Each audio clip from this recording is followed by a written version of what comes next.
Greetings and welcome to this edition of Positron. I'm Barry P. Cook.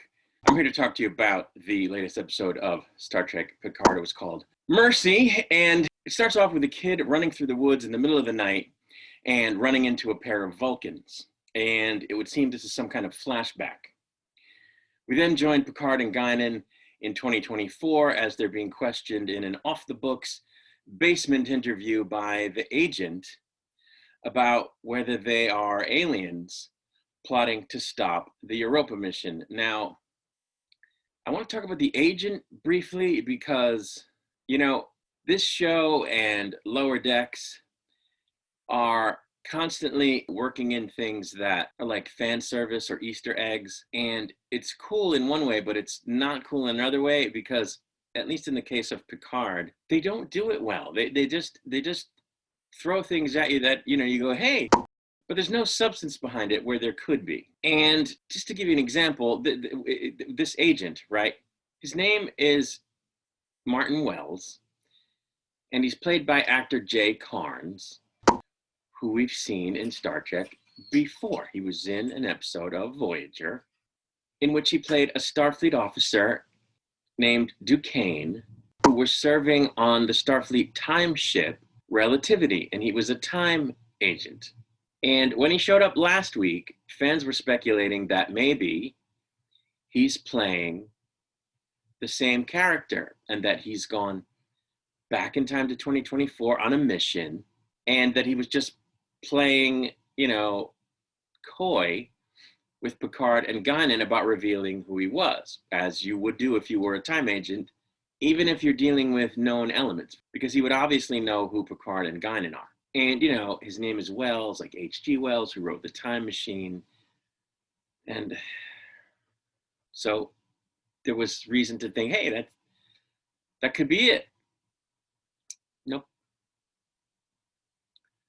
He's just playing a completely unrelated character for no reason other than that they thought, hey, why don't we work this familiar face in as a kind of a wink wink to previous Star Trek? And it's like,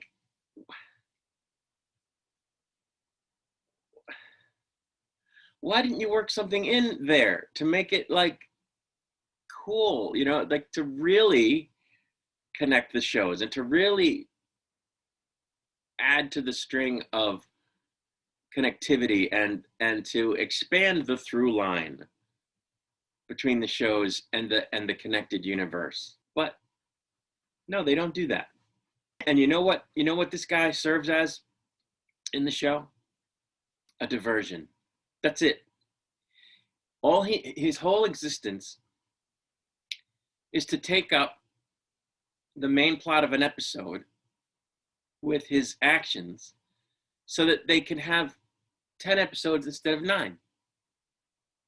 Instead of going from episode 7 to episode 9, you know, of course, numbering them 7 and 8, and then ending on episode 10 as episode 9, they wrote this little filler story to expand the season. And we know this because by the end of the episode, we'll get to it, but by the end of the episode, he's out of the way, and Picard and Guinan are back on mission. Anyway, I don't want to give you the whole thing before we get to it. Meanwhile, Seven and Raffi report into Rios while hunting Agnes. And when he says he'll join them, Commander Raffi tells Captain Rios that he needs to stay on the ship over his objections to go over the system to be sure Agnes's sabotage isn't still in effect, and then abruptly cuts off communications. So they're talking, and she's like, we're looking for Agnes, and we think she's Borgified, and we're trying to find her. And he goes, I'll join you. She goes, no, you need to stay on that ship. And he goes, what, are you crazy? Not if there's a Borg crane on the loose. And she goes, no, you need to stay there and make sure that the systems are okay, and just cuts off comms. Now, okay. This is a Starfleet mission, right? They're out of uniform and undercover, but they're still both in Starfleet. Picard is in Starfleet. Seven isn't, but she's helping on the mission, which is fine, but they're in Starfleet. Now, they don't all serve on the same ship, you know, in the future, but she is subordinate to him. Why is she dictating anything? And why is he acting like he's not, like he just goes, okay. We don't see him do that, but he doesn't pull rank and tell her to shut the hell up and that he's going to do what he thinks is best. Absent Picard's input, he's in command of the mission, not her. Like, what? Now, the anti-woke crowd will say, this is because women have to be in command at all times and put men down and put men in their place. And I don't think it's that. I think the writers are just 12 and they don't know what they're doing.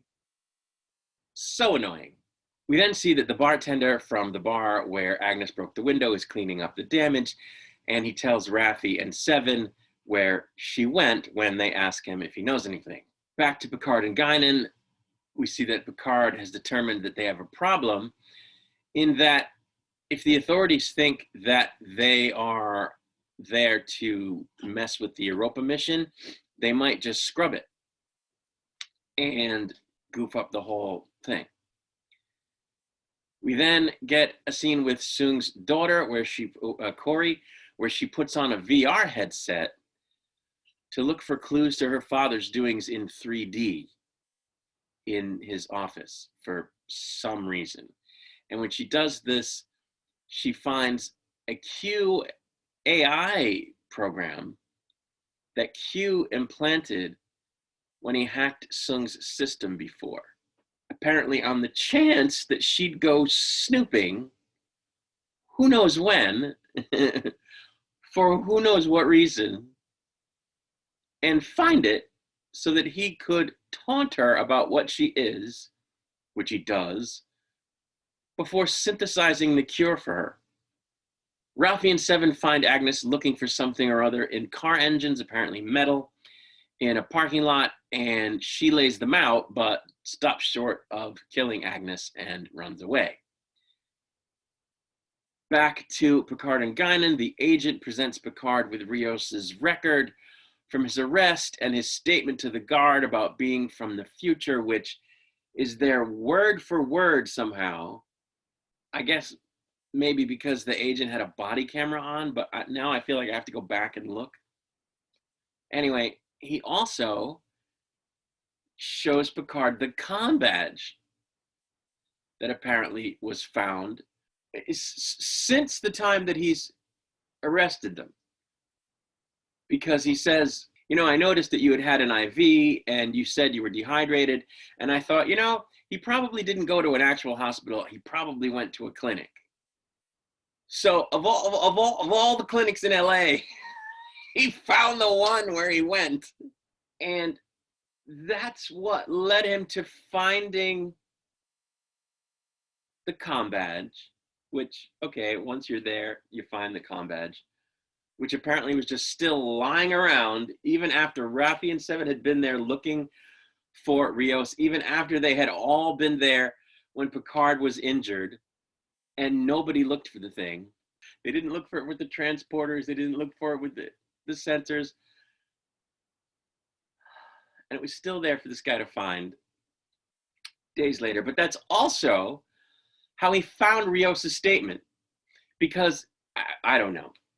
Maybe when he made the statement, it got reported, and then he connected the dots, and it's just a coincidence that that's the clinic he was arrested at. Or maybe we're supposed to believe, hey, let's look into this clinic and see if anybody was arrested here that could have left the badge. Maybe that's it. And that's how he found Rios. We don't know, but like, really? Of all the frickin' clinics in LA, you have no idea where Picard was when he needed an IV for whatever reason. It could have been days before in Anaheim. It could have been days before in San Francisco. Or it could have been across the bay in Alameda. That's what I said, Alameda. But no, he knows that it's LA. And he finds the one clinic that has the, like, speaking of Rios, he's aboard the La Serena showing his girlfriend and her kid the whole thing, like replicators, and they're not at all freaked out where at least the mother should absolutely be, the doctor. And they have a talk, and the doctor gets really weird and romantic in a bizarre kind of way, and then kisses Rios. Back to Picard and Guinan, the agent threatens Picard with the impending arrival of the higher-ups who are on their way because paperwork's been filed. Picard and Guinan get separated, and while Guinan is in a separate interrogation room, Q finally shows up and confronts Guinan about summoning him, and she senses that he's dying, which he says he not necessarily thought was the case at first, because he thought he might just be transitioning, but he realized later he probably is dying, which Guinan thinks is why he's messing with things, to try to find meaning or redemption, which he insists is nonsense, because one act, one final gambit wouldn't, establish meaning for an entire existence that he'd already lived. Okay, and he storms off. Dr. Sung returns home to find Corey, who has now realized that she's the result of an experiment or a cloning or whatever it is, based on Q's ramblings, and he admits that she's a construct, and they argue about him having fabricated her whole life, and he gets indignant at her for being angry with him before she goes outside unaffected, having taken Q's cure, and takes off, telling Sung not to follow her. Raffi and Seven realize they can track Agnes by tracking metals they imagine she consumed from the cars, and Raffi has a flashback while they're talking to a talk she once had with Elnor about him maybe not going into Starfleet to rejoin the Quatmalat, Vosh, Tosh, Pagas. And says that she sort of blames herself for him getting killed because he only stayed and went into Starfleet because of her. Whatever. We then see that Agnes shows up at Dr. Sung's place.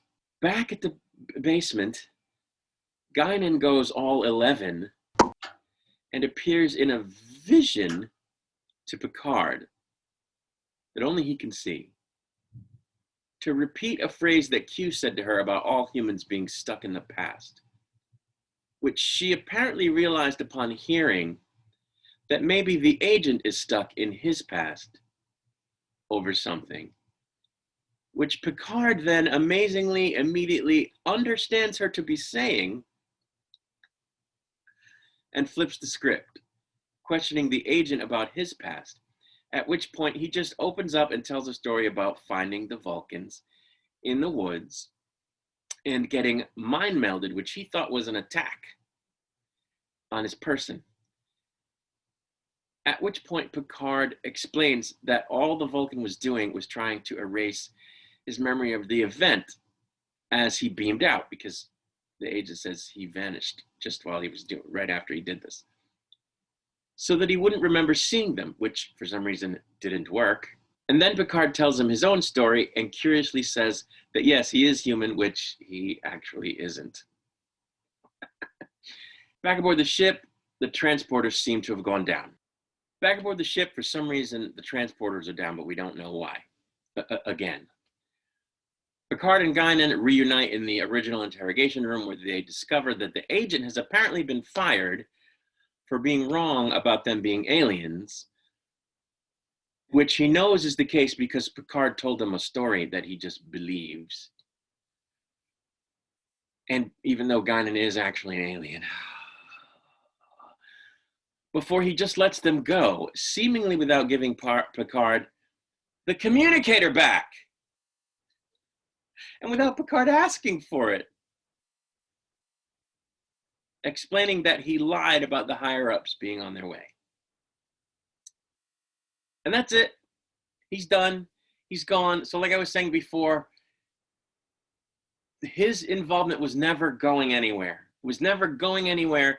It was never going to have anything to do with the overarching story. It was there to fill time, to give the plot a situation to get through. And that's bad enough, but that they used this character, or this actor who played a previous character that totally would have fit into the story based on what his job was in Starfleet in the other episodes, but didn't do it. It's like, what? It's just, it's infuriating. It really is, because they clearly just put this guy in there as a callback.